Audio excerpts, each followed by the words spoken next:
Yes. Hi, Andrew. How are you? Great. Sorry for the confusion regarding whether or not I needed to get back to you, but just for a future reference for all potential guests, if I don't get back to you, that means the show is on. Okay. So let's without further ado, let's continue. Starting with introducing yourself, your website, healingacrosstime.com. I guess I'll use that as a guide throughout the course of this show. If you don't want to go a full 2 hours, we don't have to, but we can if you desire to do so. First of all, who you are, your life story. I guess I might as well give out your contact info as well. A lot of people do that at the end of their shows. I often do that at the beginning.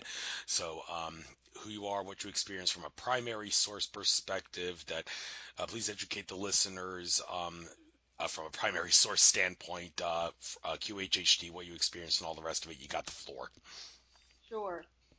So my name is Mary Truitt. I'm a QHHT practitioner. I also do all kinds of other modalities. I come from Annapolis, Maryland.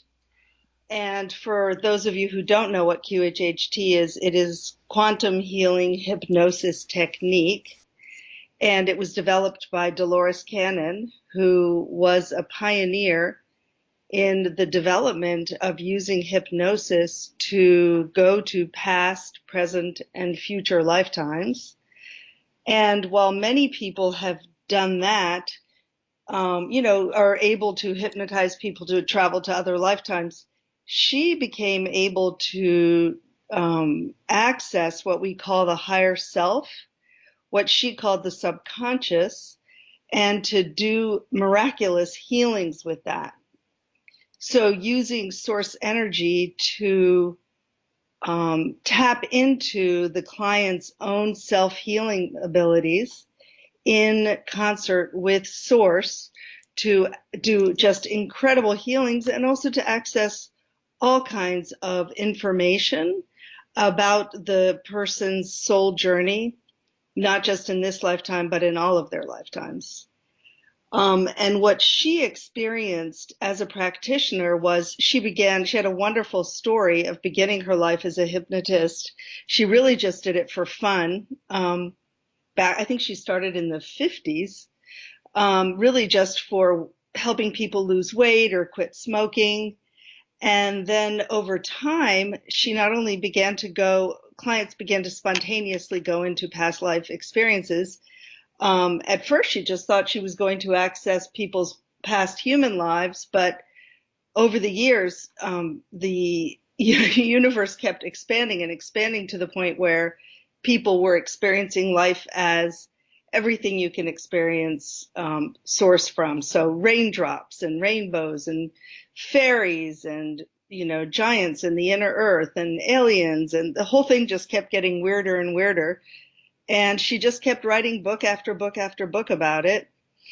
And up until the very last moment that she died just a few years ago, she was busy still doing regressions and teaching this technique to thousands of people. Is that a good answer to the first part of your Oh question? yes, yes, yes. But about you, what is it that you have experienced regarding QHHT? How did you know that you had the ability to do it? And are you blessed, for lack of a better word, in regards to it? Or, well, anybody could say we're all infinite consciousness, so we all have this ability. But what is it about you that allows you to have the ability to help people with this more so than other people? Any theories, I Sure, guess? sure. Well, I wouldn't particularly make the claim that I'm more able to do it than other people. I think what I bring to QHHT is that from the time I was a very, very young child, I was extremely curious about the world and also extremely open-minded. And I have never been a believer in anything that's told to me. I have to experience it for myself.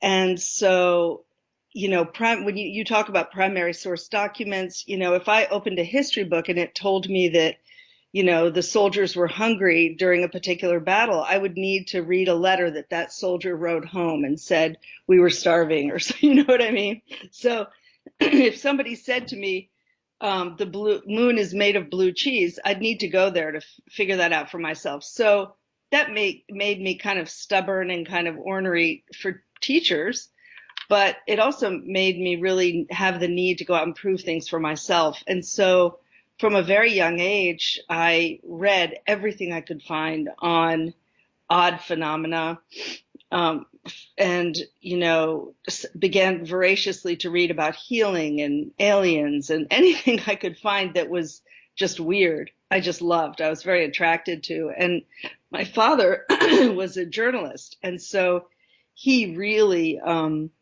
encouraged us to be open-minded and to have our feet kind of on the ground in terms of reporting on what we learned. And he didn't think I was strange. He thought he was terrific. And so, I think the world kind of paralleled my own journey, because when I was young, there was not a lot of information out there that was accessible. It was certainly around. I mean, some of the best books about esoterica were written in the 19th century, but those were not available to me. And so as I began to get interested first in Reiki, and then I began to study Reconnective Healing, those were some of the first modalities that were being taught in classes back in the 80s. And I began to take those. And so as my own mind expanded and my own ability to feel energy and to do healing work expanded, more and more classes became available and more books were published. And so my curiosity began to be really satisfied. And it went from there not being enough material and there not being enough books to being so many that I began to have to really practice discernment, if that makes sense to you. So at that point, we always used to say when I was growing up, if only there were a video of a UFO, if only somebody, somebody would tell their story or whatever. Now, of course, every video you see of a UFO is either, it's probably a fake. So the journey's been kind of interesting. And for me, I studied a lot of modalities. And then when I hit Dolores Cannon, it was kind of as if the buck just stops here, because the QHHT work, the hypnosis work, did everything that I was interested in. It had a part that satisfied my curiosity, because every time I do a session, the client, you never know where you're going to go. You might be up in a spaceship, you might be on another planet, you might go to the inner earth, you might travel back to the Civil War. We just don't know where we're going to go. And so that is absolutely fascinating. And to hear firsthand from somebody who's on the ground, doing something during a time period that we would find interesting, a historical time period, really just is so exciting for me. I had a client a few months ago who was clearly in the court of King Henry VIII. And I'm not sure she'd even graduated from high school. She knew absolutely nothing about history, but she recognized him from a TV show or from something. And she kept saying, why are the women's faces so white? Why is everybody so pale? And I didn't want to tell her, of course, that women during that time period wore white paste on their face. And so that kind of feet on the ground kind of fact that happens is so fascinating, because she had no way of knowing that the women during that period wore paste on their face. And yet she kept laughing and saying, why are their faces so white? So that kind of thing is really fun. And, because we not only travel throughout time, we also do healing work. And so the healing work is just absolutely fascinating to me. We believe that all healing is self-healing, and that really what the practitioner does is holds a space essentially with the client to heal themselves with the help of their higher self or subconscious. And also oftentimes other people will come through, other spirit guides to help. And so doing that healing work is amazing as well. So it kind of satisfied all of my itches in terms of passion for, both curiosity and then the healing work. Thank you. About Dolores Cannon, I did talk And- to Candace Crawl Goldman on my show, and she talked about the whole real life story behind what Dolores Cannon died of and all that, because it seemed like nobody was getting any information about that, because it seemed like it was all hush hush and all. But she did explain the whole backstory behind that, and I do miss Dolores. And is her, out of curiosity, have you or any of the other people in your field interacted with her heart, soul, essence, spirit on the other side? And if so, how do you know it's her, and what is she saying? Well, it's interesting.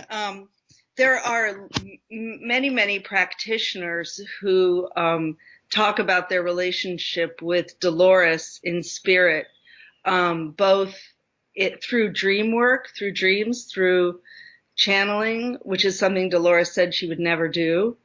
But many practitioners are claiming that they have a relationship with her. And then also people who work in trance channeling, who really didn't know Dolores, are claiming that she is coming through them. And so I, of course, being the skeptic that I am about everything, I have no idea if it's true or not. I would certainly say that I always feel Dolores's spirit when I'm working. And it's funny, I was just talking about this the other day. I don't know any bird cries at all except for the catbird and the cardinal, because Dolores was associated with the cardinal, and I can't remember the story now, but she, whenever this work is done, cardinals seem to just appear everywhere. And every time I start a session, a cardinal will sit right outside of the window of my healing room and make such a racket and raise such holy hell that I almost feel as if I have to get a spray bottle and spray the bird away. So, do I feel Dolores's presence? Yes, I do. And I think, as with any great teacher or great mind or great energy or spirit, you feel them. I feel them so strongly after they're gone. And I think the intuitive part of that is really just allowing yourself to have permission to trust your intuition. So I definitely feel Dolores's spirit in terms of, especially when things get a little dicey during a session, because it's not always easy to do this work. Sometimes clients will just start saying very strange things or experiencing physical symptoms during a session. They'll begin to shake or sweat profusely or laugh almost hysterically or cry or go into a strange language you've never heard before, or begin to speak with their hands instead of their voice. All sorts of things happen. And I feel Dolores saying to me, "You've got this, you can do this, no matter how strange this seems," because she was so indomitable. And her spirit, she was just so brave, and she was such a pioneer that when I'm sort of walking across a thin edge, I often feel her kind of holding my hand and having a flashlight for me to keep going. Awesome. I'd like to go over some of your abilities one by one in greater detail. Reiki Master, let's start with that. As far as learning Reiki goes, I always talk about this whenever I have a guest that does Reiki on the show, whether or not what they think. If it's something that anybody can do, or you need practice, and if so, how much practice, and does it depend on the person? Simply acknowledging that we all have the ability to do Reiki is, well, anybody can do that. It's easier said than done. You have to practice, or you're not going to be able to do it. But then again, some people more blessed than others, and people want to ask, well, what is it about those people that enables them to be a better Reiki healer or Reiki master than others who aren't so blessed? So could you make sense out of this for us? Sure. I think as far as energy work goes, and Reiki is one of many different energy modalities that is available on the planet, I think a person's natural intention and kind of ability to receive and to sort of rest their mind to the point where they can receive the energies and feel them. And then the extent to which they allow their body to become a kind of circuit for those energies without interfering. I think, these beautiful energies are constantly coming towards us and constantly wanting to flow.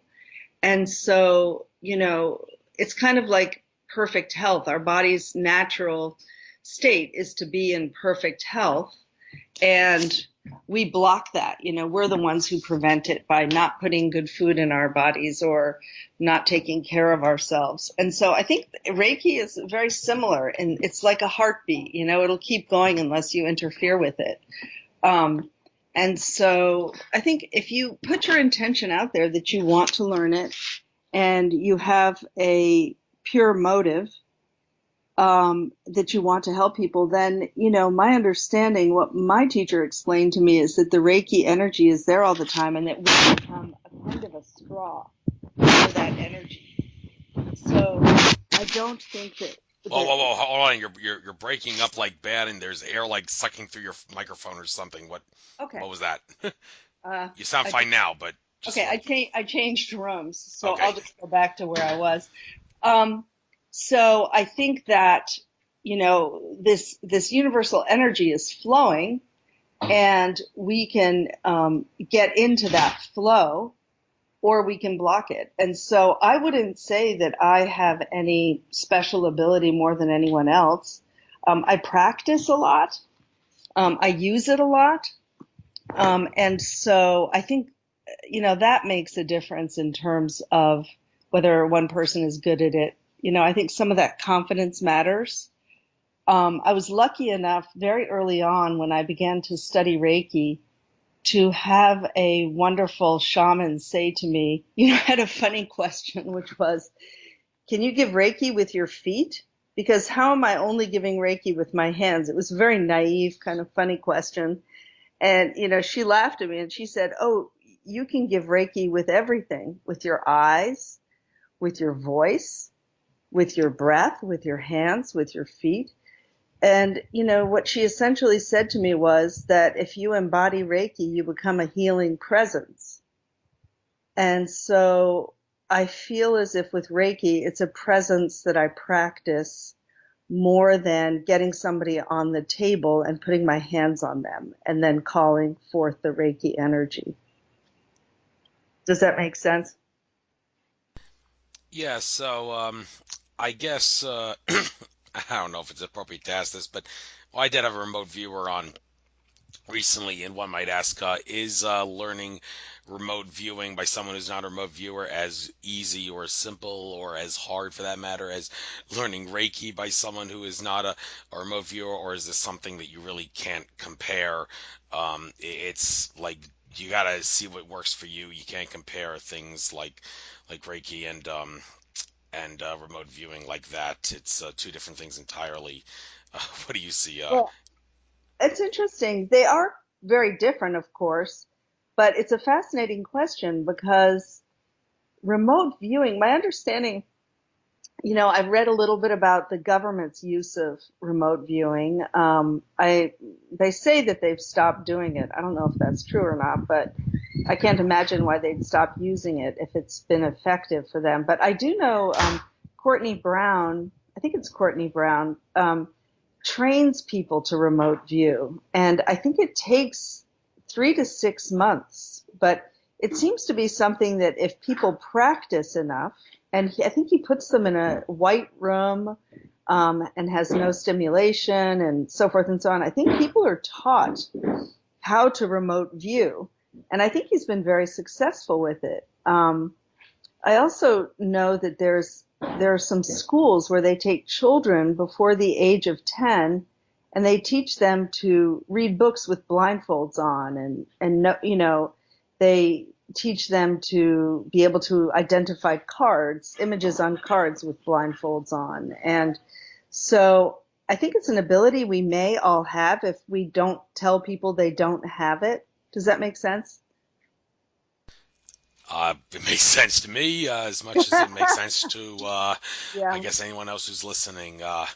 I But mean, that work you is, did a good job explaining, I must say. yeah, that work is fascinating that they've done with children. I think there's a school in England where they do that. And they say if you can catch children before anybody tells them that they can't do it, the kids can do it.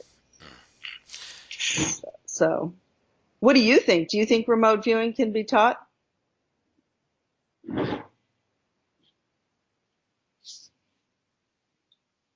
Are you there? Oh my God, I didn't realize I was on mute. Okay. Oh, Yes, I am here. And yes, I do believe remote viewing can be taught. Des Smith was the guy who I interviewed, and oh he yeah. talked all about it. And based on what he said, um, it can be taught, it can be, but it varies. And then again, he was trying to make it clear that it's not like remote view this, remote view that. It's here's a picture of what I want you to remote view, and see how it goes. It's it's sort of like a blinded study in some regard, with how remote viewing works. It's not something you could just. Well, I mean, then again, it can be something certain other people can do at random times. It all varies, but I, I do think some people are just born with abilities. I think that some people are born with extraordinary abilities, and I also think that near-death experiences or accidents or getting a blow to the head or whatever can activate those activities. Um, I was so just about to say that. Yeah, like why is it that having an accident or near-death experience allows you to be able to harness abilities that you otherwise would not have had you not had a near-death experience. Daniel Teague, a good example, and Master Jati, he also was someone who I recently interviewed who had a similar experience. Why do you have to have the near-death experience or the accident to be able to harness these abilities? What is it about that accident that enables you to have the abilities? Well, I mean, I think their answers would probably be more interesting than mine, but I can say that what I think it is that either an agreement is made ahead of time that at a certain point in your life, if you have not, activated these abilities on your own, you are going to have some kind of experience that will activate them. Um, and then the other thing I think is that if you do have a near death experience and you travel to another realm or whatever you want to call it, that the exposure to that vibration and that frequency can entrain with yours and take you to a higher place when you come back here. You sort of bring some of that fairy dust back with you. I think Natalie Sudman is a good example of that. Are you familiar with her work? Sudman, maybe, Natalie Sudman. maybe not. Possibly, I've heard the name.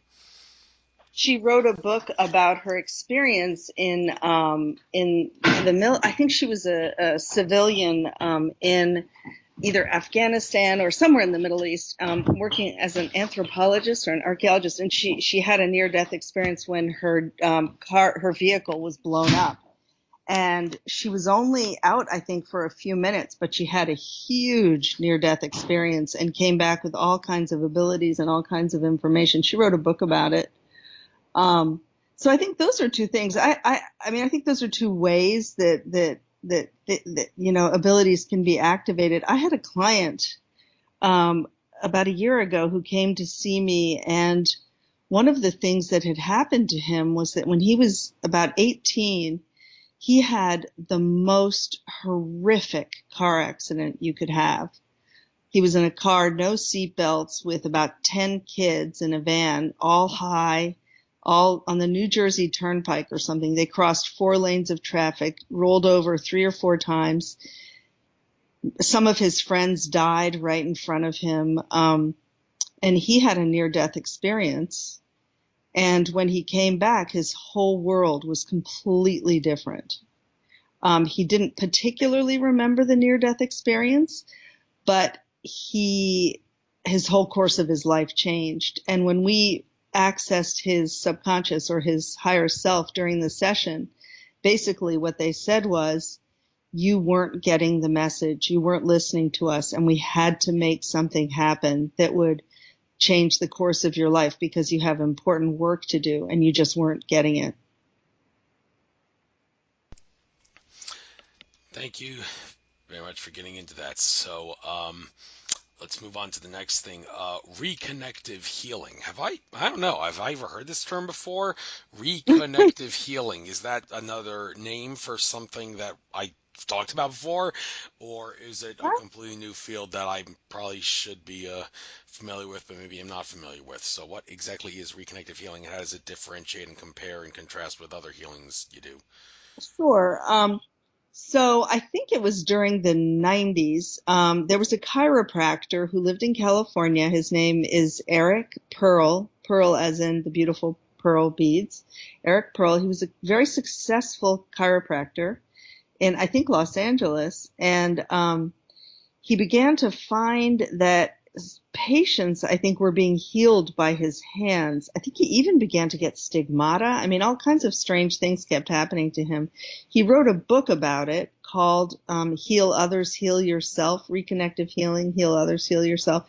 I think the story goes, if I remember it correctly, he was on the beach one day and somebody came and talked to him and said, you're going to be doing this healing that reconnects people to the universal flow of healing and their birthright that they've become disconnected from over all the last few thousand or whatever years, that human beings used to be connected to a kind of an energetic grid, but that the energetic grid had been somehow compromised and that humans weren't attached to it anymore.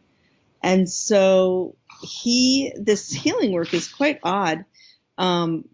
You get into the sort of a flow of universal energy and then direct it to certain parts of the body. And it's a little hard to explain. There's a sort of a dance aspect to it, a kind of waving your arms around and feeling almost strands that come into your hands, and then you hold them and allow them to reconnect to the body. That's the healing aspect to reconnective healing. And then there's another part that's just called the reconnection. And when you do the reconnection work, there are specific axiotonal lines that you draw sort of from the universe and reconnect to the person's body. So they're kind of like, some of them are kind of like Reiki points. You might even say like acupuncture points.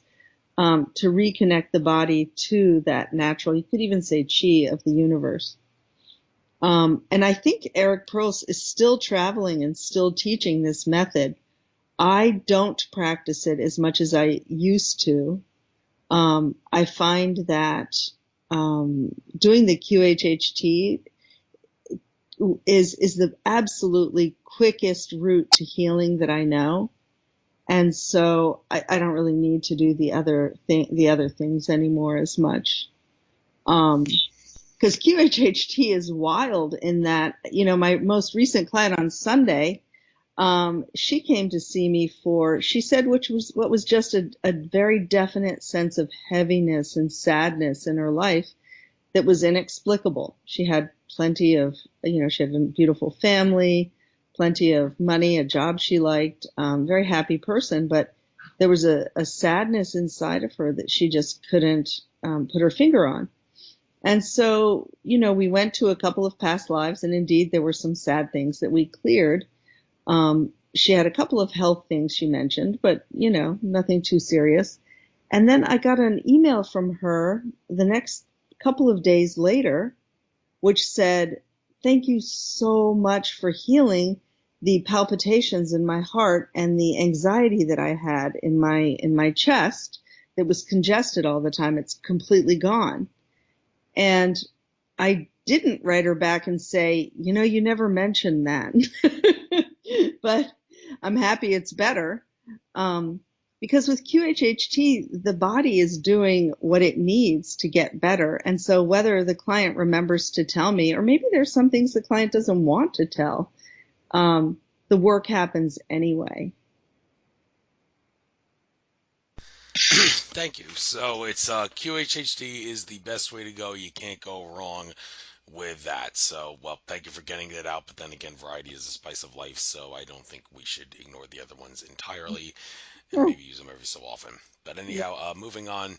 You're an intuitive. Now, this is significant to me, and well, apparently should be to a lot of other people because it seems like from a horoscope and astrology and maybe a numerology perspective too, 2018 seems to be the year of intuition, among other things. And it seems like this is a year where a lot of people will be noticing that intuition is the way to go, and definitely go with your gut, but well, of course, go with your heart over your gut. But if yeah, better to go with your gut than your head, but better to go with the heart than the gut is because the solar plexus is where the gut is, and that's definitely not the best way to go. If the heart can give you a better answer, they say.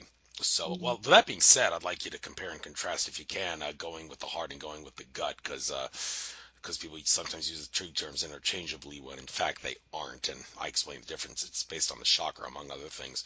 But other than that, what is it? Am I right? 2018 being a year of intuition being enhanced. And if that's the case, why is that the case based on what my research has shown? Okay, so there's a lot that you just said. So let me just kind of start somewhere. um, I do think that intuition is one of, I mean, I think it's the absolutely most important tool that any of us has. I think that that sort of innate internal guidance system that we're born with, and which society, schools, often family, everybody just beats it out of us. I think that that intuitive guidance system is the most important thing that we're born with. And I think that right now, because there's so much literature out there and so many teachers out there now, that people are kind of being given a permission to trust themselves more. If I could start a movement, it would be called Full Intuitive Living, because I think that people wouldn't need someone like me if they trusted themselves, and if they opened themselves up to the guidance that's available. Um, in terms of gut versus heart, what I will say is that to me it's just fascinating that the people who've practiced intuitive reading for others, have used things like the intestines from, animals, and that those intestines, the way they land when you open a bird or some kind of animal, the way they land on the table or whatever is what they're reading. And of course, that's just a device for actually being intuitive themselves. But I read something incredible recently, which was that the idea that the shape of the labyrinth was based on that kind of reading, that the labyrinth itself is actually supposed to be gut, and that the way the gut falls almost falls into the shape of a labyrinth. And of course, in German, the word gut means God. And so the labyrinth is a of course controlled space that you walk into. And when you walk into a labyrinth, the idea is that you ask a question, and that by the time you walk out of the labyrinth, you will have your answer. And that is an intuitive quest, a kind of a journey towards something. So that would be through the gut. But I think that without what we call the heart also being a part of it, which really I think just means bathing yourself in love and being in the flow of love, I think that's what heightens the ability of the gut to be intuitive and to know where to go. And the heart provides the love, but also the gut, gives us an actual physical sensation when we're doing something that goes against our innate sort of desires. And it makes us feel good when we're doing something that is enjoyment with our spirit or with our soul and what it wants to do. So I think the important thing is to recognize that there's no real separation. People talk a lot about various chakras, but, from my understanding and talking to the subconscious or the people's higher selves and other guides that come through, is that the most important thing to always remember is there is no separation from source. There is no separation from ourselves. And so really all of these guidance systems that people talk about, whether it's open your crown chakra or speak your truth from your voice, they're all connected. And that ideally they'll all be working together. In terms of this year being an intuitive year, I do think, I'm going to go back to what I was saying about information. I think that what's so amazing about being alive right now is that if there's any question you have, you can find the answer. And I think that the reason our intuition is developing and the reason why everyone's intuition is developing is because it kind of goes back to what I said at the beginning of our conversation. When I was young and there was no material out there to read, I didn't need to be particularly intuitive because I just had to glom onto anything that came. But now there's so much information and there are so many people packaging the same information in different ways. You have The Secret, and then you have Abraham Hicks, and then you have, everybody's getting a piece of that action. So now what do we need? We need discernment, which is really just another word for intuition. And so I think people are practicing using it, whether you're doing a Google search or a Bing search or doing some kind of research. Most of us have learned how to be a little more discerning than just believing the first thing we see. Thank you for that advice. And I'm reading your guide here, and it says you your journey through various past, present, parallel, and future lives. Well, can you look into other people's past, present, and future lives? Is that one of the things that you do in regards to your healing and your work? What I do is I facilitate people in their, people are hypnotized. And so they're the ones who visit these lifetimes. What does happen, though, during a session is that I journey with them. So as they describe, I always say, treat me as if I were your blind friend at the movie theater. And so I can kind of intuit if somebody says, I feel, I see a certain color or I feel a certain thing. Sometimes I do think the universal mind kind of takes over and I can kind of see what they're seeing before they see it almost. But it's very important for me not to interfere with what they see and don't see. So I don't say, oh, I think you're a whale in the ocean. I just wait until they realize that they're a whale in the ocean or whatever it happens to be. So I don't impose my idea on them. I will say that there are times when people will tell me something they're upset about just in a conversation, in any random place. And I'll know right away that is left over from, the fact that they were a Roman soldier. I'll just sort of intuit that, but can I prove it? I have no idea. Just talking to somebody about a particular interest they have, I get an intuitive flash of where that comes from. But unless I regress them, I can't really know. And some of those have been proven right. I've guessed some people's past lives or parallel lives, and I've been right about it. But it's not something that particularly interests me in terms of I don't need that kind of affirmation. I'm very client focused, so I just want them to leave my house feeling much, much better and having much more clarity. So I don't need to guess about anything. It needs to be their experience.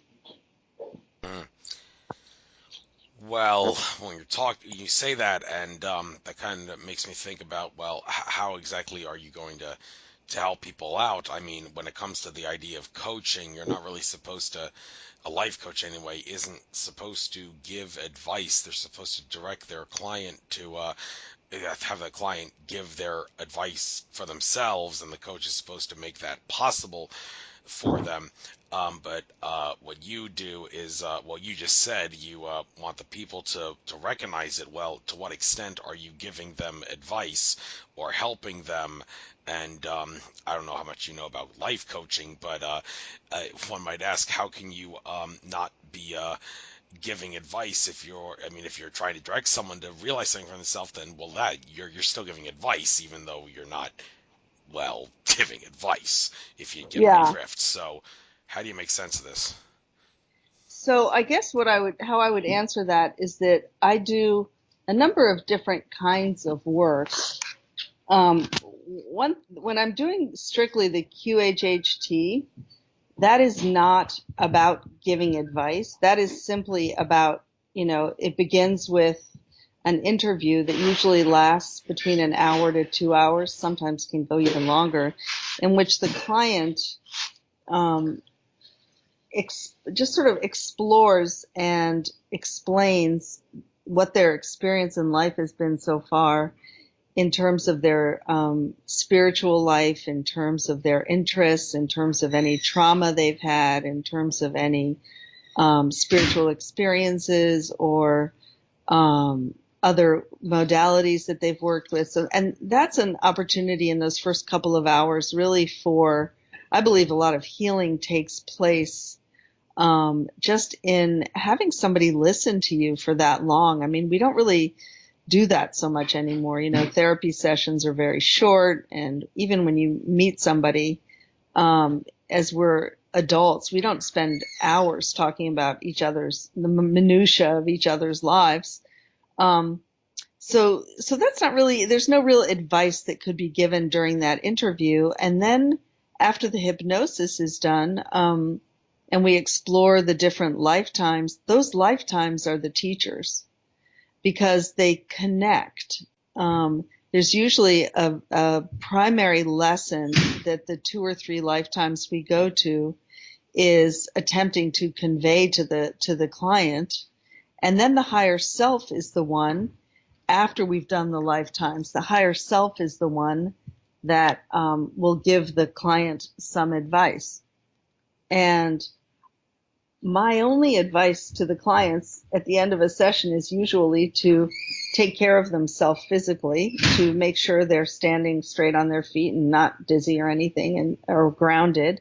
And also to remind them to listen to their recording, because that is very, very important to ground in the healing that's happened. And so that's one kind of work that I do. Another kind of work that I do is I call intuitive work. And in those situations, clients do come to me either in person, and sometimes it's people who've had QHHT and they decide to come back to talk, just to talk. And those sessions are more advice kind of oriented. But even then I would balk at the word advice. What I really do in those sessions is to suggest that clients see things from a different space or a higher level, or to see something from a spiritual level or a symbolic level or an archetypal level, more than just as something to take personally. So I try to create a bigger arena in which they could see what's going on in their life. So I think advice would probably not be the right word. It's more just a way to create a higher altitude or a bigger arena in which clients can see what's happening in their life.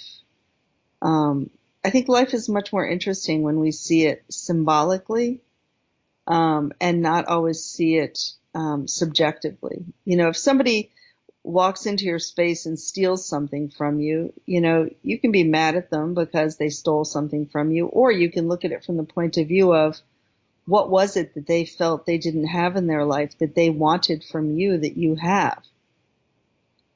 Does that make some sense? Yeah, and that kind of reminds me of something I've brought up a few times. Please understand, listeners, when I bring this up, I'm not bragging or anything. It's just something I bring up because I feel it helps to make sense of how reality works from an alternate timeline perspective. And what I'm talking about is how Andrew Bartzis, when I did the Akashic Records reading, when I had a session with him back in December, he talked about like alternate timelines about what lives I could have and such. And I believe he's once said like you exist on 64. I think at 64, maybe that's not the right number, but something like that number of realities and like why it's that number he didn't really get into. But yeah, one of those realities for me anyway was an alternate timeline where I did not get cut from my 10th grade high school baseball team. I shouldn't have gotten cut. I was the best player. Coach just cut me because all the players joked around with me and he thought that would be a distraction. So anyway, but if I didn't get cut, I would have played for the Philadelphia Phillies. Andrew Bartz has said that, and if he's an Akashic Records reader and he says that, then it must be true. It's an alternate timeline. But here's the interesting thing: two of the coaches on that Philadelphia Phillies team that I was a player on, Pete Incaviglia, greatest slugger in the history of college baseball. I had a period of time where I found myself obsessing about him, and I didn't know why. I had the privilege of once getting my picture taken with him when he and his team were practicing in spring training. Where my family was staying out on a Florida vacation once. Lucky me. And also Lee Tinsley, who played for the Phillies in 1996. A game I was at, fouled off a ball. The ball like hit the upper deck, landed down in my seat. Fans fought over it, and I looked on helplessly as people fought over the ball. And the old man sitting next to me got it. And he decided to give the ball to me because he felt sorry for me that I had no chance of getting a ball that many people were fighting over. Turns out Lee Tinsley and Pete Caviglia, they were coaches on that Phillies team in the alternate timeline. Like I said, if Andrew Bartzis can read the Akashic Records, it must be true. So my point is that those two events, the whole obsession with Pete Incaviglia in the picture with him, and Lee Tinsley fouling off a game at a pitch at a Phillies game that I was at, and I was the recipient of the ball. That's the universe's way of saying, wink, wink, these people have some significance to you in some alternate timeline, maybe. So with that being said, can you elaborate on how reality works, realizing that, yeah, maybe there is something to that? That's a great story. I'm not sure if I'm quite up to the question, how does reality work, but I'll give it a shot. Um, so, I love what Andrew Bartz has said, which is that there are, Bashar, I don't know if you're familiar with his work, but he says every time we blink, we're in a new universe and a new timeline. And so the idea that every moment we're in choice, in terms of how we react to what's happening around us and where that leads us, and the idea that we're leading all of these different lifetimes. So on one level, you were a baseball player, you still are a baseball player, and I could be playing the guitar and singing somewhere because that was what I always wanted to do. So does reality work like that? It's interesting because we look at parallel lifetimes, which is different. In QHHT, we look at parallel lifetimes, which is different from the idea that you're suggesting, which is the timeline idea. The timeline idea is fascinating because it means that there are multiple lifetimes that are happening concurrently that are the same person having those lifetimes. And so I think some people think that's what deja vu is, when two of those timelines coincide in the same moment in time. And so you're living simultaneously in two timelines at once. So it gives you that funny feeling of experiencing the same thing you've already experienced. But what we do in QHHT is people actually have fractals of themselves all over the place in the universe. And the idea is that time is happening all at once. And so we're actually living every single one of our separate lifetimes at the same time. So the way that works is that if you imagine a necklace of pearls and each pearl is a lifetime, that one pearl affects all the other pearls. And if in one lifetime you're suffering from war weariness or diphtheria or you're in love or whatever, that ripples across to all the other lifetimes. And so we are this strange mixture of sort of a spirit that's experiencing all of this stuff at once and under the influence of all these things at once. And that works to the point where you could be having a lifetime right now in San Francisco as a I don't know, whatever, as a model for a big Hollywood place, or you could be an actress or an actor at the same time as you're living the lifetime that you're living in Philadelphia or I'm living in Annapolis. That we actually can be living simultaneously during this same time, not just past or future. That there's an actual parallel lifetime. So that kind of is like the timeline thing. But I mean, imagine if we live all the different timelines plus all the other lifetimes. And I think that's what, sometimes the subconscious would talk to Dolores sort of off camera. And I think what they said to her was, we haven't even begun to show you how weird the universe is. And so I think that the timeline / parallel lifetime thing could be a part of that. What do you think? Yeah, I guess I cannot help but say, yeah, you're definitely onto something, or I'm like inclined to believe, yes, you are definitely onto something. So, well, glad you could help make sense of this to the best of your ability. You got me intrigued, all right. And like I said, I don't mean to brag when I say that story. I'm not a Philly now, so hey, if I was playing on the Phillies, I wouldn't be doing the show, and I couldn't be waking people up. So I'd have to be a sheep in the Matrix, even though I'd be making millions. So that you see, that's the unfortunate trade-off a lot of people have to make in life that are making a lot of money. They don't have the opportunity to wake themselves up or wake people up. So, well, with that being said, do you have any advice to all those people out there who say, well, I can't afford to wake up because I don't want to risk losing my job and I want to go along to get along because I'm afraid of what people think about me? Any advice to those people who just want to wake up but don't got the chutzpah and the guts to do it? Well, I'm not sure that waking. First of all, can you define for what you mean by waking up? Uh, I think that there's a lot Realize of. that we are living on a world filled with lies, scams, fraud, deceit, illusion, and delusion. And after realizing that, on the consequence of that, I realize we are infinite consciousness, and there's a lot more to what exists than what we've been told. So that's basically, I guess, waking up in a nutshell. Okay. Okay, good. So realizing that we are infinite consciousness, I think, is something that we can do without giving up really anything. I think that, I mean, unless you're working in a life that is actively hurting people or doing true harm, I think that we can wake up and it's kind of like when I said Reiki doesn't have to be when you put somebody on the table and touch them. I think Jim Carrey is kind of a funny guy, the actor. He claims to have woken up, which sounds great. He's still doing all the same things he ever did, but it's the attitude with which he does it. I think we can all go about our lives being awake and seeking opportunities to kind of spread the word without being preachy. And I've been a teacher my entire adult life. First as a college professor, and now I teach high school history and English.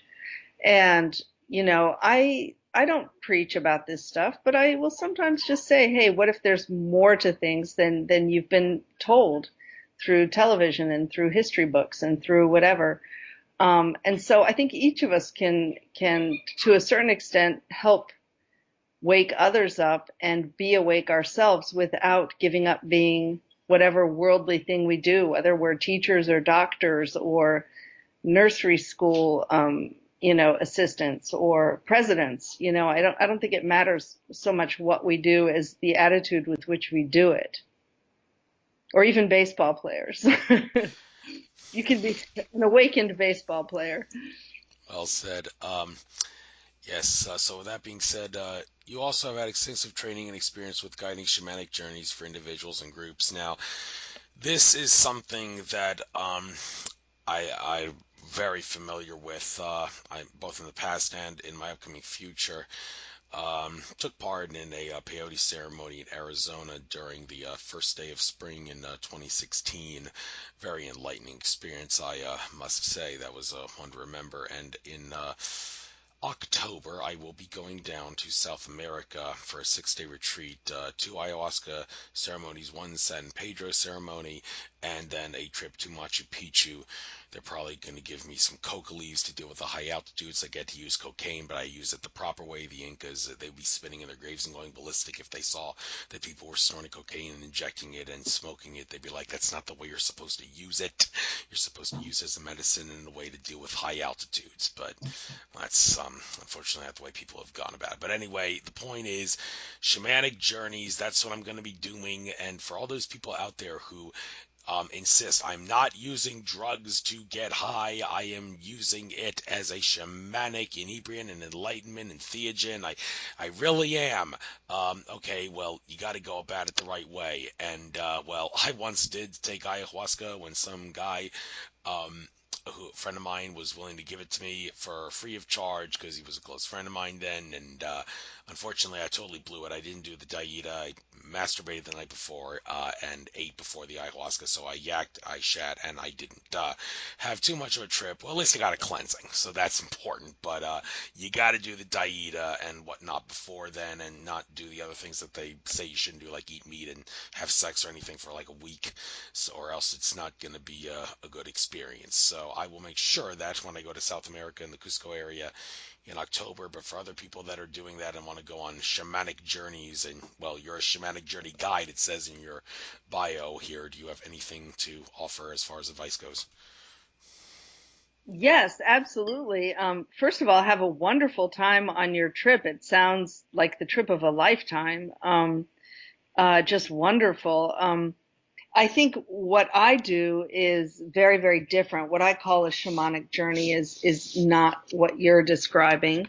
Um, for me, the shamanic journey is one in which, first of all, I do not claim to be a shaman by any means. I did take a class with Sandra Ingerman about 10 years ago. I went to a weekend workshop with her, and I rattled a drum with all the suburban housewives and husbands, and pranced around the room, and immediately realized I was never going to do any more shamanic training because it seemed insulting to the shamanic tradition for me to think that, I was going to enter into this incredible world just by taking a few weekend workshops. So when I say shamanic journeying, what I mean is essentially a lucid, awakened sort of dream. So when I do, it's a little bit like a group regression, except that we're not reaching for past lives or even other lifetimes. We're basically entering a sacred space. So in the shamanic tradition, there are three worlds. There's the upper world, the middle world, and the underworld. And so for me, what's really fascinating, especially when we read myths and fairy tales and many stories, the use of these three worlds is really interesting in story. And so the way in which we cross the thresholds from one world to the next is particularly fascinating. So, if you're a fan of fairy tales, you might look at Little Red Riding Hood, who wasn't supposed to go into the forest, which represents a dream space. If you're in the wardrobe, you keep the door open because the back of the wardrobe turns into another dream space. If you're Jack and the Beanstalk and you climb the beanstalk to the upper world, you need to make sure you remember where the beanstalk is so you can get back. So there are these, or if you're Alice in Wonderland and you have to go down the rabbit hole, you go down to the underworld that way. There are all these different ways in which we can journey through the realms and gather information. And so what shamans often do, and I know probably just a little bit enough of this to be dangerous with it, but what shamans will do if there's disease or any kind of discordance in a person is they have the ability to travel themselves through these three realms and either gather a fractal of the person's spirit, which has traveled there to avoid a particular trauma in this lifetime, and then retrieve it and seal it back into the body and complete the soul. So when I do shamanic journeying, what I will do is intuitively, depending on who I'm doing it with, join them almost as a partner as we walk from, and I'm speaking the whole time, so I'm telling a story. I'm saying, okay, we are walking down a street, or we're walking down a beach, or we're doing whatever, and then a vehicle is going to come and take you somewhere. And so the person is using their imagination, but they're also using the language of sacred space. And so those two things really entrain together. And we go and we retrieve gifts which are meant for the person. We encounter spirit animals. We do all kinds of things where we pick up information for them. And so I'm essentially keeping the person company as they travel to either the underworld, the middle world, or the upper world for information that the universe wants them to have. So it's kind of like a lucid dream, but really amazingly powerful information comes through during those sessions.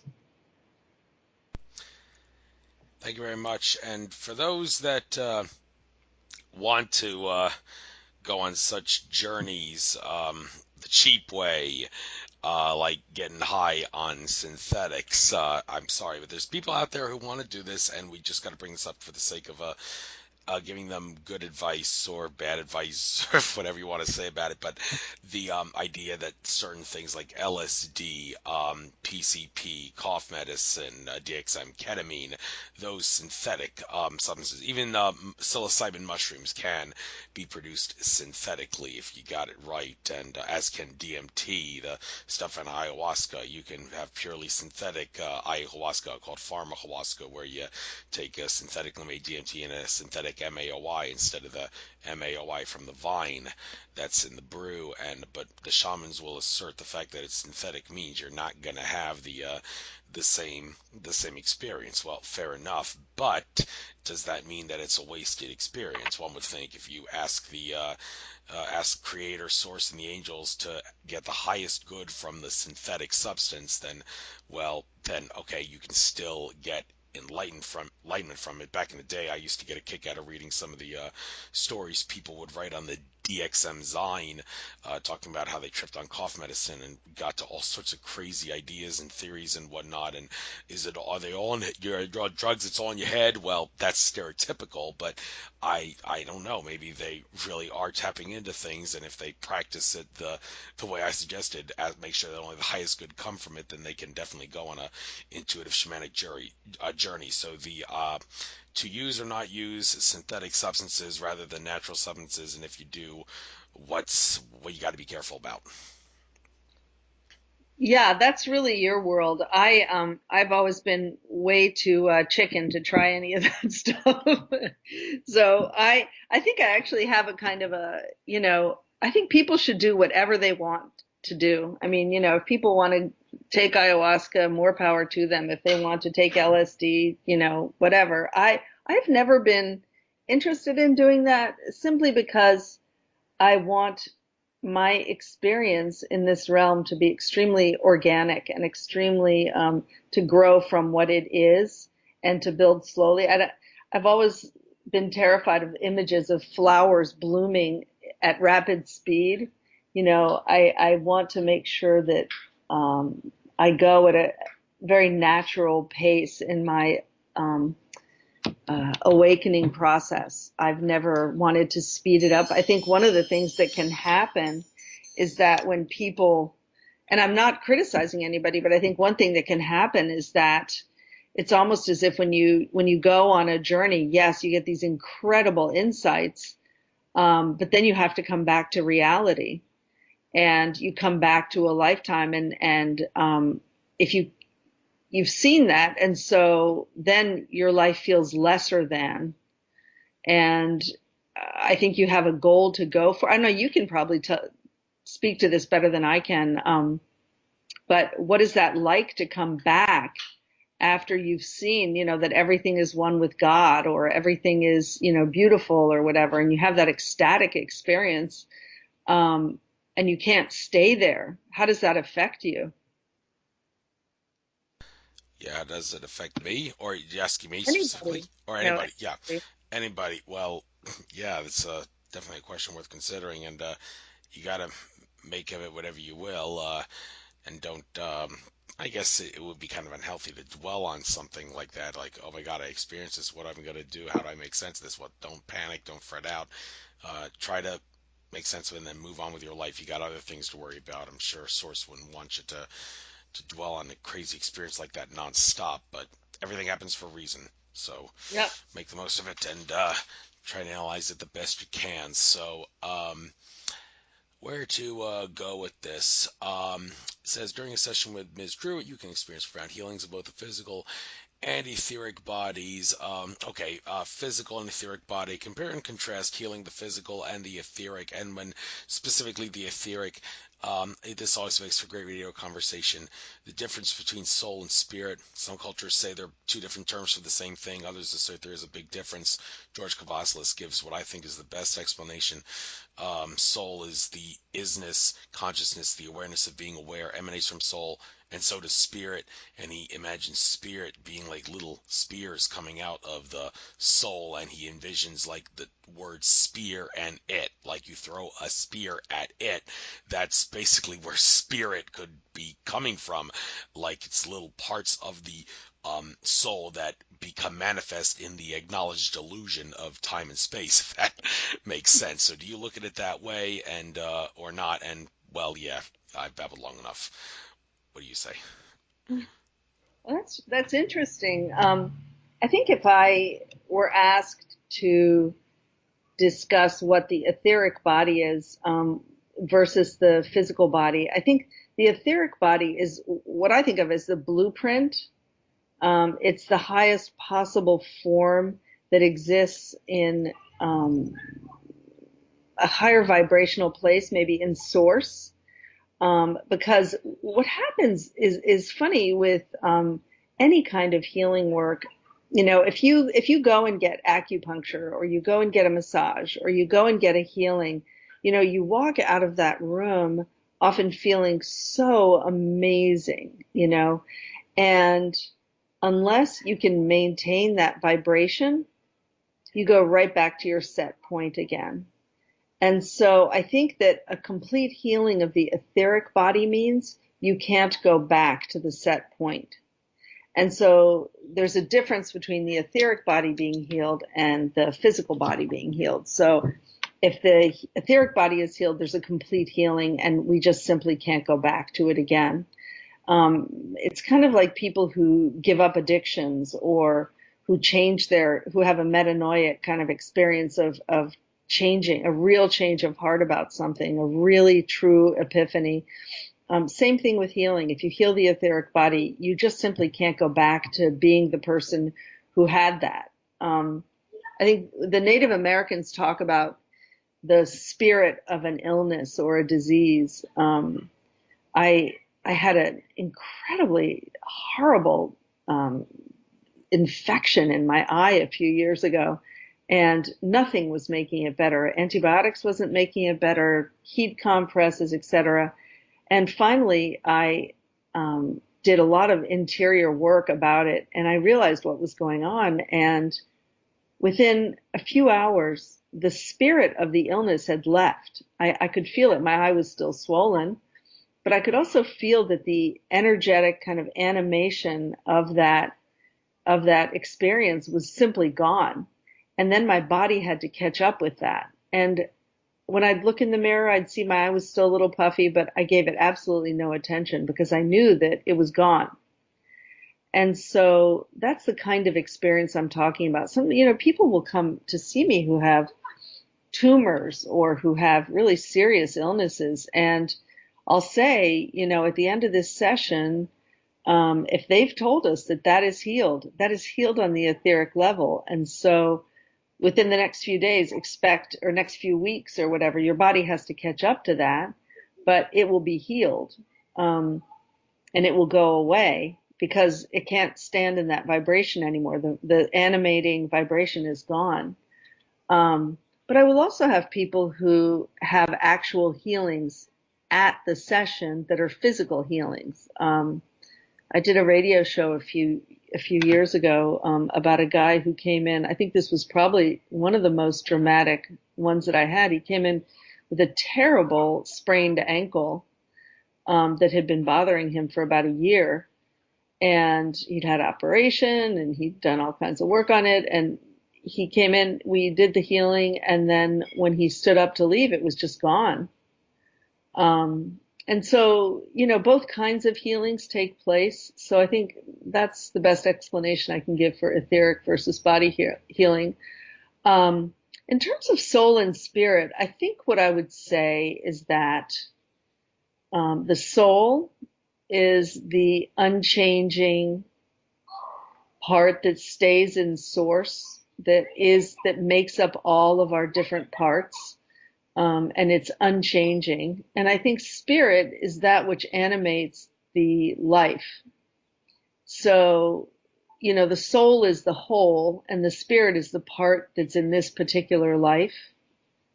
Does that make sense to you? It's kind of the fractal. So it's the thing that animates our body. Yeah, getting the fractal, I think that's key. That's also how reality works. Everything is a smaller part of the greater whole. It may not look like that, but that's how it has to be by virtue of how the things that prove that infinite consciousness is basically what God is. And I could go into detail on that, but then again, this is your chance to have glory, not mine. But on that note, related note, you have studied the wide range of esoteric literature and are particularly drawn to the dream work. Well, let's go in these authors. What's significant about them? Carl Jung. We can have a whole field day with this, but one of the things about Carl Jung that I'm most fascinated with is synchronicity and how he asserts how it works and how the word coincidence, you might as well eliminate that from your vocabulary. It shouldn't exist. Synchronicity is the proper term. Everything happens for a reason, but that's just the tip of the iceberg. And let's kill three birds with one stone. Also, the teachings of whatever you pronounce that, Gurdjieff, whatever, and Edgar Cayce. So Carl Jung, that guy I can't pronounce, Gurdjieff, and Edgar Cayce. What is it about those guys that you think people need to be aware of? You got the floor.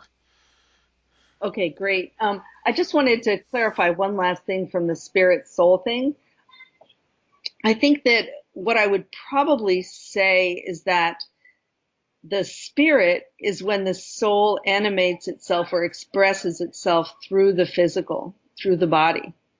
So I think spirit is when you feel that a person is being more than just the human, if you know what I mean, that you feel their soul as they're expressing or living their life. And that's when you really see spirit, is when the soul is allowed to express itself through the physical.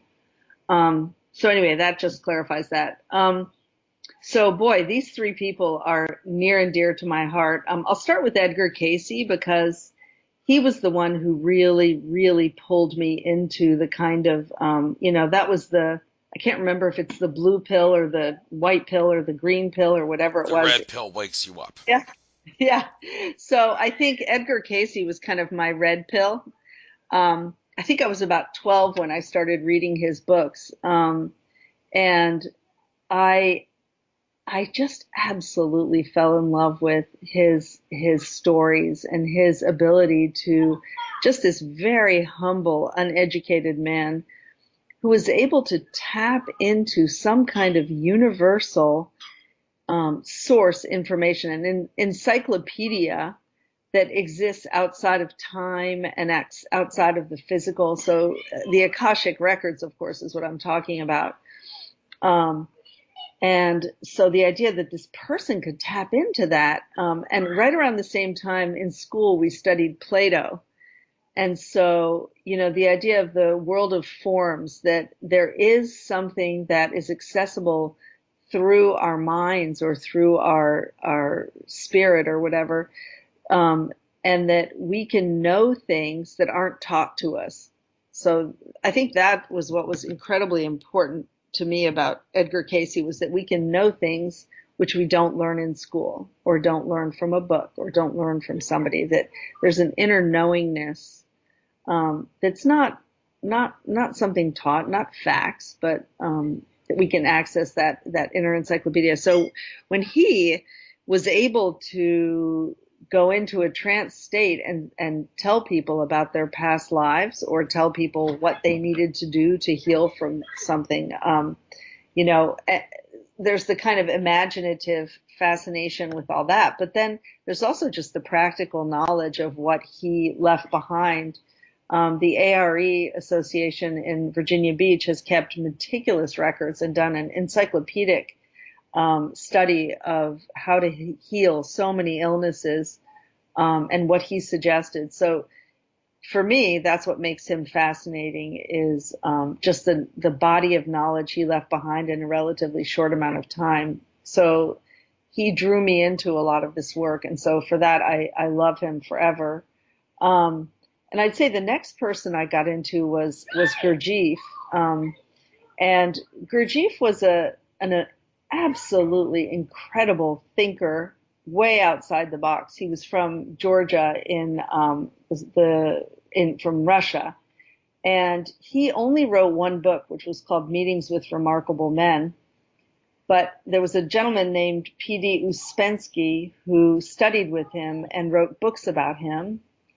And Gurdjieff made a study of the human psyche that was parallel in terms of time with Freud, but saw man as very different, saw man as a machine. And some of his ideas are so important to the way in which I see the world, primarily his idea of the I. So he uses the word capital I and says that we are made up of many, many different personalities or I's that function independently from each other. So we have an I, which is the daughter or the son, the I, which is the mother or the father, the I, which is the president or the garbage man, whatever. We have all these different I's, and they don't particularly speak to each other all the time. So you can have an I maybe which sets the alarm for 5 o'clock in the morning and says, I'm going to run tomorrow morning, and then I'm going to drink a green smoothie, and I'm going to have a great day. And then when the alarm goes off at 5 o'clock in the morning, the one who wakes up says, what the hell did I set the alarm at 5 o'clock for? I'm not going running. This is ridiculous. And so our lives are spent dissipating ourselves through all these different I's who don't talk to each other. And he suggested that we develop something called an observer self, who watches all of these I's, and who figures out a way to kind of integrate them. So I studied his work for a long time. There were many fascinating exercises. We would get assignments like, don't cross your legs for the entire week until we see each other next. And if you do cross your legs, observe when you fell asleep. The idea was to stay awake enough not to do things. Never stand in a doorway, or try to do things in a hurry but never rushed. Or you're supposed to stay awake through these different things. It's really fascinating work. So I would really recommend Uspensky's books. They're just so interesting in terms of understanding the human animal. He also has a lot of information about the moon and about influences in the planets, and a lot of esoteric work there. And finally, Carl Jung. Carl Jung's organization of the way that dreams work and the way that story and symbol and myth work just endlessly fascinates me. I could just get lost in it forever. And I prefer to see the world, as I said to you earlier, I think symbolically rather than subjectively. And so he talks about QHHT without knowing what QHHT is in his autobiography. He says, I saw myself outside of time and could see other lifetimes. And he said his mother was able to do it as well. And so he had sort of some innate Edgar Cayce type abilities. And, I just find his work fascinating. So a lot of those elements, all these things kind of combine in Dolores Cannon. And this is why when I met her work, I was exposed to one of her books, I guess, and it was maybe 15 years ago, and I was looking at her work and I was like, oh my God, this woman combines everything. And I looked up, I think we had the internet then. I looked up when her next class would be, and it was about 2 weeks away. She only did them about once a year. It was 2 weeks away in Arkansas, of all places. And I scraped together some money and flew down there and took a class with her, because I just thought this woman brings it all together. And I can't think of anybody I'd rather be with and talk to and learn from. And so I was lucky enough to take not just that class, but then I practiced her work for a year, and then I took her second level and just never looked back. I haven't really wanted to study any other modalities since I met her, because she combined everything.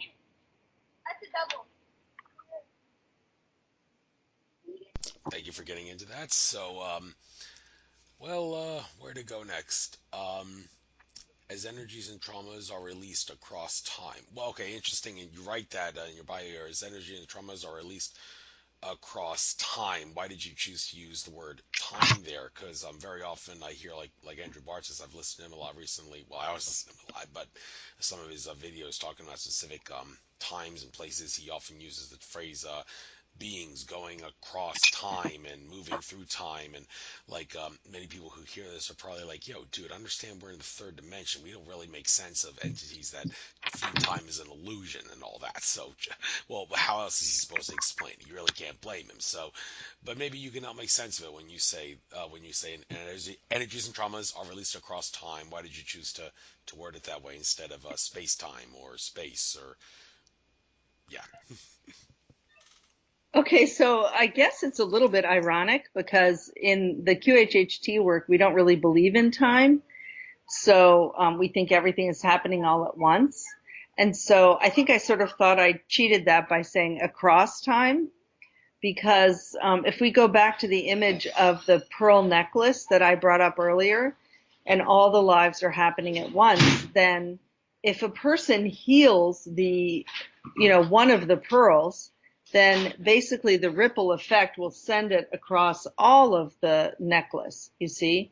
And so if healing one life heals that particular aspect in all the other lifetimes. Does that make sense to you? Yes. I think I can agree with that. So moving on, and you will connect with your higher self, with spirit guides, and with your power animals and ascended master as well. I guess we'll take this bit by bit here. Exactly what is a higher self, or would it make sense to have used the word selves instead of self, if you know what I mean? Is it a plurality and not a singularity kind of thing?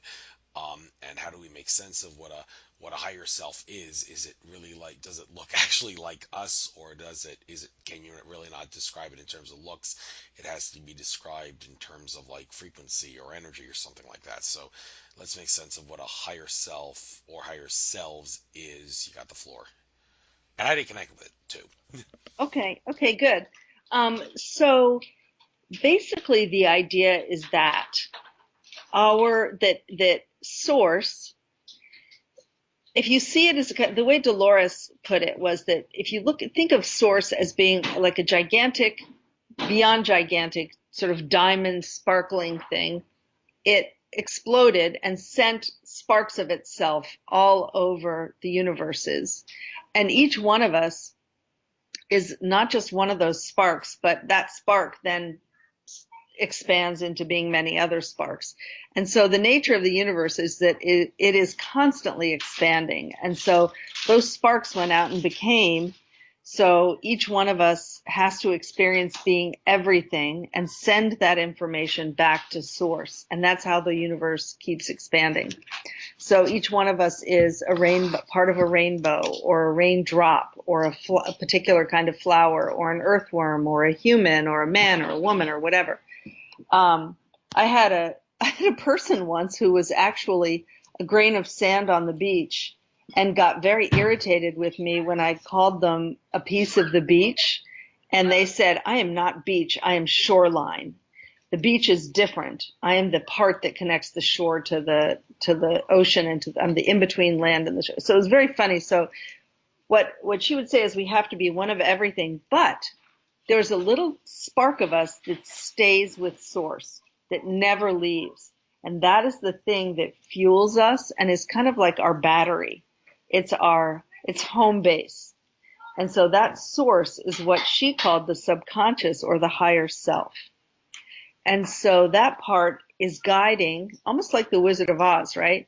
Guiding all of our lifetimes, orchestrating the lessons that we plan to come in with in this lifetime. It knows why we came into each lifetime, what we expected to learn, who the players are in our life.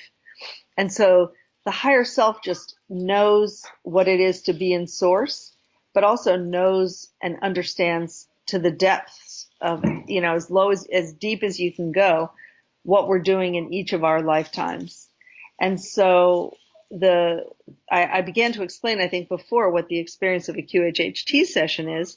You come in, we talk for a couple of hours about your experience in this lifetime. Then we go to a couple of 2, 3, maybe different lifetimes. And then at the end of those lifetimes, we say, we would like permission to speak with your subconscious or your higher self. We get the conscious mind out of the way. The conscious mind is the one that thinks it knows everything and is kind of, running your life. We get the higher self, and the higher self, it's actually really, really interesting when we talk to the higher self. We usually begin talking about the person in the third person. Not, the person doesn't say, hi, my name is Joe, and I'm, having a regression with you. The higher self begins to talk about Joe in the third person. Well, Joe's had a lot of tough times. We've been trying to reach Joe to teach him that he needs to get on the ball with his spiritual development or whatever. So the higher self will begin to talk about the person in a completely objective, loving way. And they will explain to us why they showed us those particular lifetimes, what the significance was of those lifetimes. They will tell us who in those lifetimes are involved in the client's life now. The higher self will also work on healing. So if we say, what we always say in a session is, can you please do a scan of the body?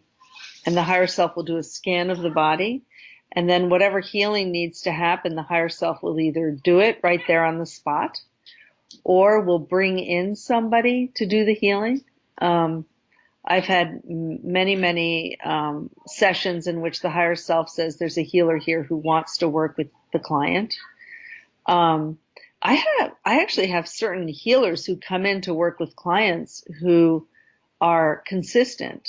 And, I never give out the names of these people. So, or these healers who come in. So when my clients will say there's somebody here who says his name is so-and-so or her name is so-and-so, I don't know how they knew that, because that's the client, that's the healer who came in a few sessions ago or whatever.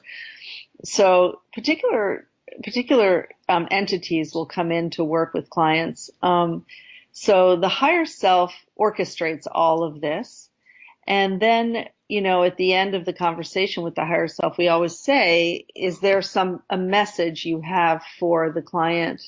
And it will always be something really loving and really on point and really encouraging and completely non-judgmental. And there's usually a sense at the end of a session of gratitude to the higher self, at least from me, for having brought the client there, and the higher self is usually very, very grateful to Dolores Cannon and to the people who practice QHHT, because it gives them an opportunity to reach and communicate with the client.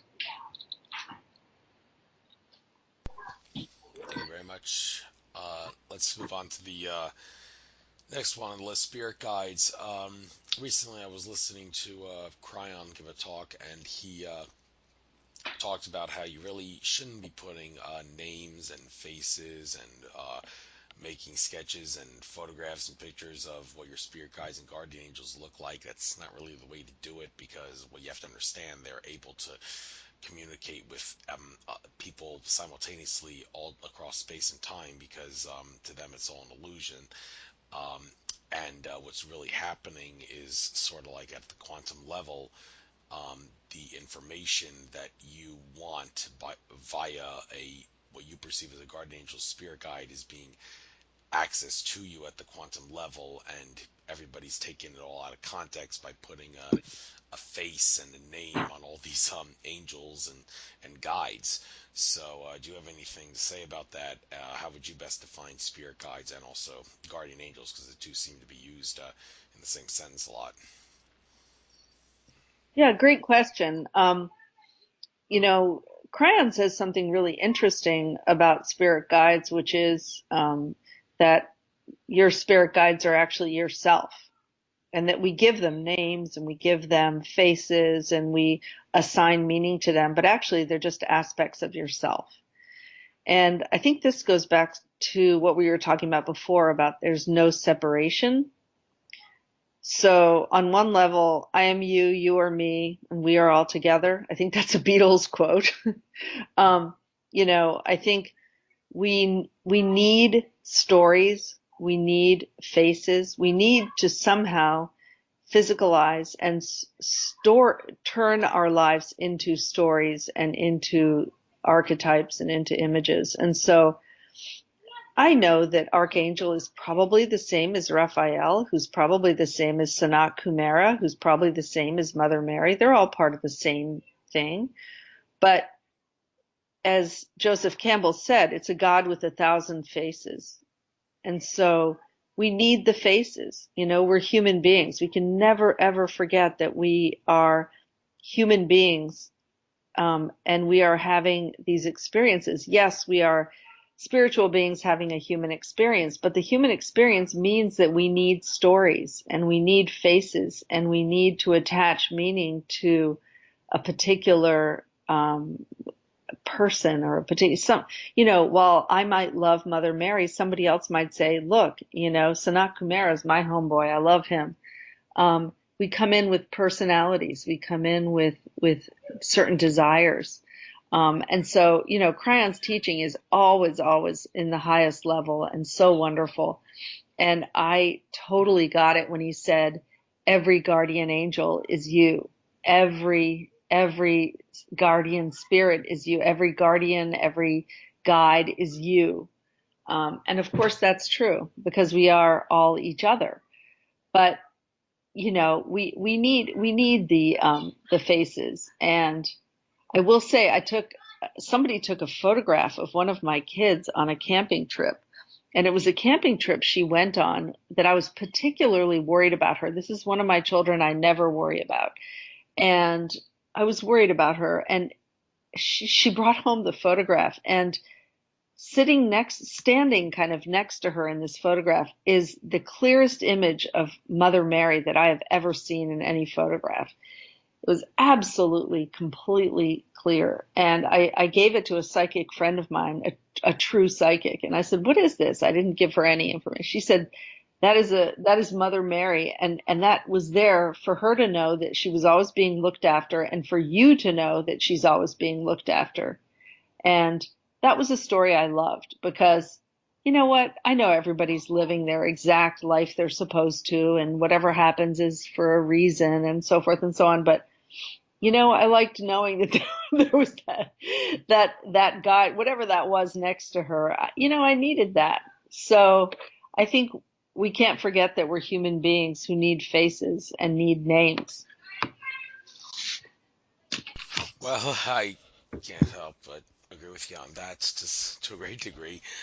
Definitely need to make a picture out of it to make sense of it. Well, that will also go true with the power animals, I presume. So, what exactly are power animals, and what power do they have? What's that all about? Okay, great question. So I think that in the same way in which we need particular guardian spirits or angels to feel we're by our side. Animals have different energies. If you think of a cat, it has a particular kind of energy. If you think of a mountain lion or a snake or whatever animal it is, it has a particular kind of energy and a particular kind of strength, transformational power, weakness, element in which it's happy, whether it's heat or snow or whatever. So each one represents a fractal or a story, if you will. Because in the end, I always go back to stories. I mean, people say to me all the time, you do this crazy past life regression and stuff. Do you think it's true? And, what I always think is true is I think all stories are true. I think always of Chinua Achebe's line, which is there's no story which is not true. And I think stories heal, faces heal, names heal. They give us comfort. And so I think animals, there are certain times in your life when you identify with the snake, for example, because you're shedding a skin, you're going through a really, really hard time in your life, and you're busy shedding that skin. And when snakes shed their skin, it hurts. It's agony. They rub themselves against rocks and they writhe and they, rub, and it takes a long time, and then they finally slide out of it. There are times in our lives that are like that. And then there are other times in our lives when, we're an otter that's feeling playful and diving off cliffs and swimming with a partner and holding hands and feeling sleek in the water. So I think, we come in with a particular animal that might be our personality type, and it's fun to identify that. And then there are times when we call on certain strengths from animals to make it through. And it just is part of the fun sort of pantheon of helpers that we have as we experience this human life.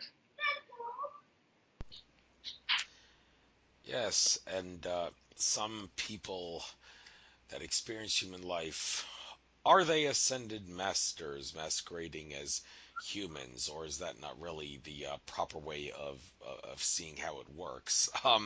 So when you talk about ascended masters, in the sense that you have it described here in the list with connecting with your higher self, spirit guides, paranormals, and with ascended masters, are the ascended masters basically like all the religious leaders whose stories have been twisted, or are they just part of one group, one subgroup within a greater group of ascended masters? So what are ascended masters, and are there like groups and factions and whatnot dealing with it?